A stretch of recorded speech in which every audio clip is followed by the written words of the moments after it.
Welcome to another episode.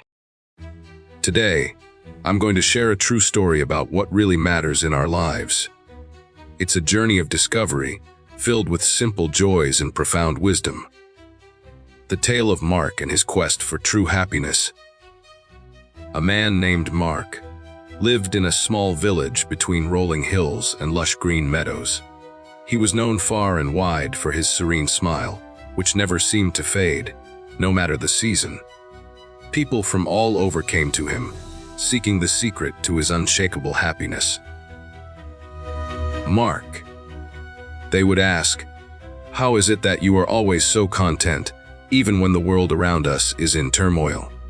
Mark would smile warmly and say, "Come, let me tell you a story."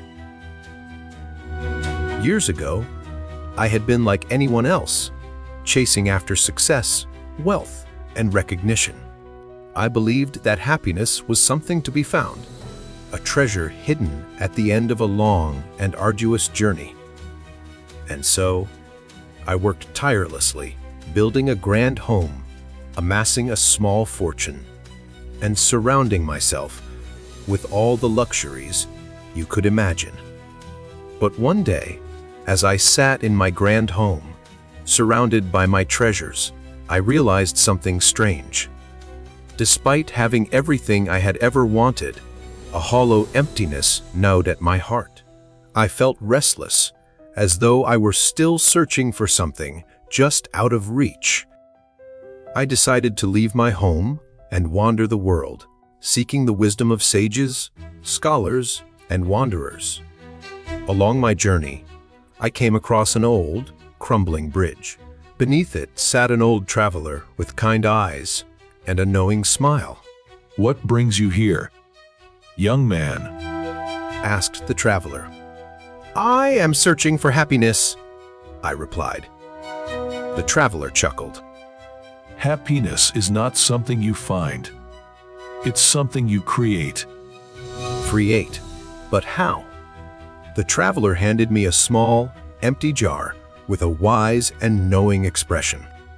"Fill this with moments of joy, and you will understand." Confused but intrigued, I accepted the jar and set off. I began to notice the simple pleasures of life, a cool breeze on a hot day, the laughter of children playing, and the taste of fresh, baked bread. Each time I felt a spark of joy, I imagined placing it into the jar. Over time, I stopped chasing after grand achievements and began cherishing the small, fleeting moments. I discovered that true happiness was not in the things I acquired or the accolades I earned, but in the connections I made and the gratitude I felt for the present moment. Years later, I returned to my village, the jar still in my possession. But it wasn't the jar that held my happiness.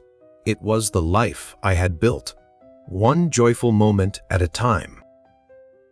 As Mark finished his story, he looked at the eager faces before him and said, Happiness is not a destination.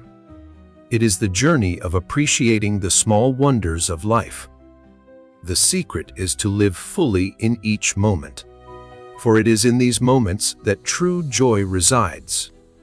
And from that day on, the townspeople began to see the beauty in their everyday lives, inspired by Mark's wisdom.